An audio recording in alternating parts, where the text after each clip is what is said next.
Hello everyone, আসসালামু আলাইকুম। Doctor Mohammad Mushfiqur Rahman, one smile dental lounge থেকে।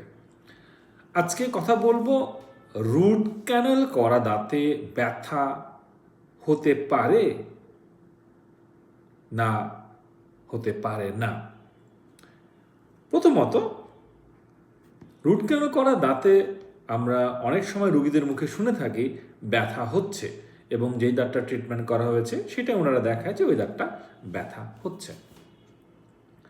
এখন আপনাদেরকে বুঝতে হবে সর্বপ্রথম রুট ক্যানেলটা কি। রুট ক্যানেলটা হচ্ছে যদি কখনো আমাদের দাঁতে ক্ষয় হয় এবং সেই ক্ষয়টা দাঁতের এনামেল ডেন্টিন থেকে নার্ভে চলে যায় দাঁতের ভিতরে, সেই জায়গায় নার্ভের মধ্যে একটা ক্ষত সৃষ্টি হয় এবং সেই সময় তীব্র ব্যথা হয়, এবং তখন রুট ক্যানাল ট্রিটমেন্ট করে সমস্ত নার্ভটাকে রিমুভ করে সেই জায়গাটা সম্পূর্ণ কেমিক্যাল ট্রিট করে লেজার অর আদার্স ম্যাটেরিয়ালস দিয়ে ইন্টারনাল হিল করে ব্যাকটেরিসাইডাল করে তারপর ইনার্ট গাটাপারকা ম্যাটেরিয়ালস দিয়ে ক্লোজ করে দেওয়া হয়, এবং এর উপরে পার্মানেন্ট ফিলিং, রেস্টোরেশন এবং পরবর্তীতে ক্যাপ করে দাঁতটাকে ন্যাচারাল টুথের মতো উপযোগী করা হয়। তো এখন আমাদের এই দাঁতে যেহেতু কোনো ধরনের নার্ভ বা মজ্জা নাই, তাইলে কি ব্যথা করতে পারে কি না? রুট ক্যানাল করা দাঁতে বিভিন্ন কারণে ব্যথা হতে পারে।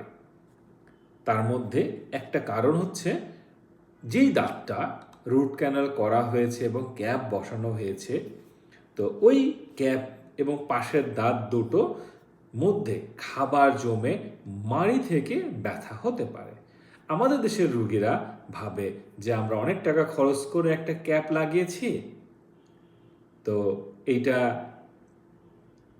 ভালো মতো পরিষ্কার না করলেও চলবে।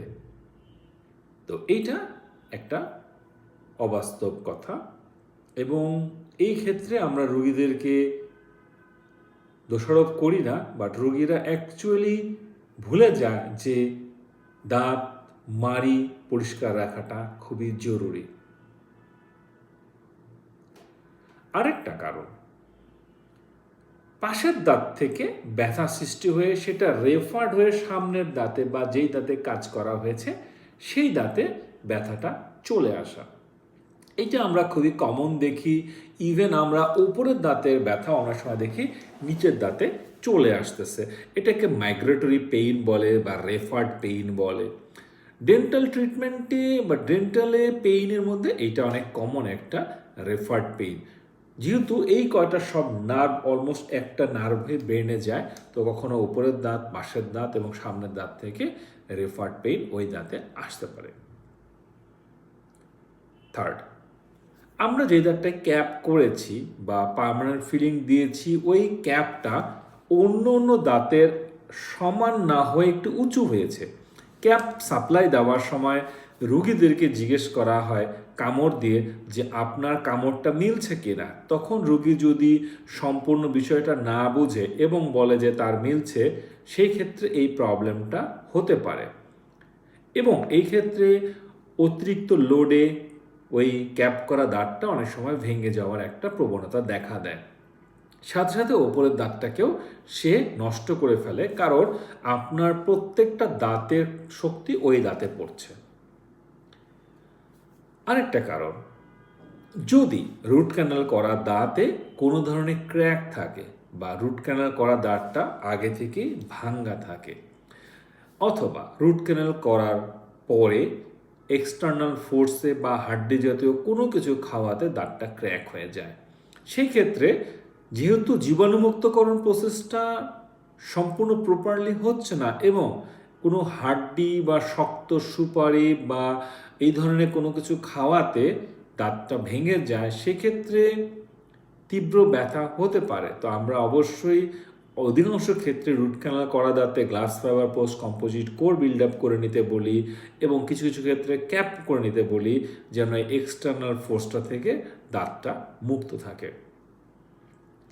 লাস্ট বা আর একটা যে সমস্যা যেটা কারণে হতে পারে সেটা হচ্ছে প্রপারলি রুট ক্যানাল না হওয়া। তো এইটা নির্ভর করতেছে ডক্টর টু ডক্টর, ডক্টর কোন পদ্ধতিতে করতেছে। সেই ক্ষেত্রে আমরা অবশ্যই বলবো একজন ভালো ডক্টরের কাছে গিয়ে রুট ক্যানালটা করে নিতে। এখন যদি রেফার্ড পেইন থেকে ব্যথা হয় তাহলে আমরা সেই দাঁতটার চিকিৎসার দিকে মনোযোগ দিব। যদি দাঁতে কামড়ের জন্য ব্যথা হয় তাইলে আমরা অবশ্যই ওই দাঁতটাকে বাইট ফ্রি করে দিব। যদি দুই দাঁতের মাঝখানে খাবার জমে মাড়ি থেকে ইনফেকশন হয়, ব্যথা হয়, তাইলে আমরা অবশ্যই বলবো মাড়িটাকে রেগুলার ক্লিনিং ফ্লসিং করার জন্য। আমরা প্রত্যেকটা রোগীকে বছরে 2 বার স্কেলিং করতে বলি। এই ক্ষেত্রে রোগীদেরকে নিজ দায়িত্বে এসে স্কেলিং করে নেওয়া এবং দুই দাঁতের মাঝখানে যে খাবার জমতেছে সেগুলো ঠিক করে নেওয়া এবং প্রতিদিন 2 বার ব্রাশ করার পরে ওই জায়গাটাকে নিজ দায়িত্বে পরিষ্কার রাখা। যদি কোনো কারণে টুথ ফ্র্যাকচারে হয়ে থাকে সেক্ষেত্রে সাধারণত রোগীদের তীব্র ব্যথা হয়। ফ্র্যাকচার কোন লেভেল পর্যন্ত আছে সেটার উপরে নির্ভর করে আমরা দাঁতটাকে রাখতে পারবো নাকি ফেলে দিতে হবে এই বিষয়ে সিদ্ধান্ত নিতে হয়। এক্ষেত্রে রোগীদেরকে এক্স রে করা হয়। এক্স রে করার পরে আমরা চেক করে আমরা ওই সিদ্ধান্ত নিতে পারি এবং ইমিডিয়েটলি হয়তোবা ক্যাপের অ্যাডভাইস দিব। যদি কোনো কারণে কাজের মাঝে এক্সটার্নাল কোনো ক্ষতি হয়ে থাকে, ইন্টারনাল কোনো ক্ষতি হয়ে থাকে, অথবা যদি প্রপার রুট ক্যানালটা না হয়ে থাকে এবং যেই ম্যাটেরিয়ালসগুলো আউটডেটেড সেগুলো ইউজ করে রুট ক্যানাল করে থাকলে অনেক সময় ফেল করতে পারে। এই ক্ষেত্রে রিআরসিটি নামক একটা চিকিৎসা আছে, সেই চিকিৎসা করে এই দাঁতটাকে পুনরায় ব্যথামুক্ত করে দেওয়া হয়। রিআরসিটি বা রিএন্ডোডন্টিক থেরাপির জন্য স্পেশাল ইনস্ট্রুমেন্ট লাগে, মাইক্রোস্কোপ লাগে, লুপস লাগে, স্পেশাল ডিভাইস আল্ট্রাসনিক লাগে, লেজার লাগে, সেগুলো দিয়ে এই চিকিৎসাটা করা হয়ে থাকে। এবং আমাদের ক্লিনিক্যাল প্র্যাকটিসে 2012 সাল থেকে আমরা রিআরসিটি করছি। আলহামদুলিল্লাহ এটার সাকসেস রেট 95%-এর ওপরে। যদি রুগীদের কাজ করার পরে বা রুট ক্যানাল করার পরে কখনো ব্যথা হয়, ইমিডিয়েটলি ডেন্টাল ডক্টরের সাথে যোগাযোগ করাটা খুবই জরুরি।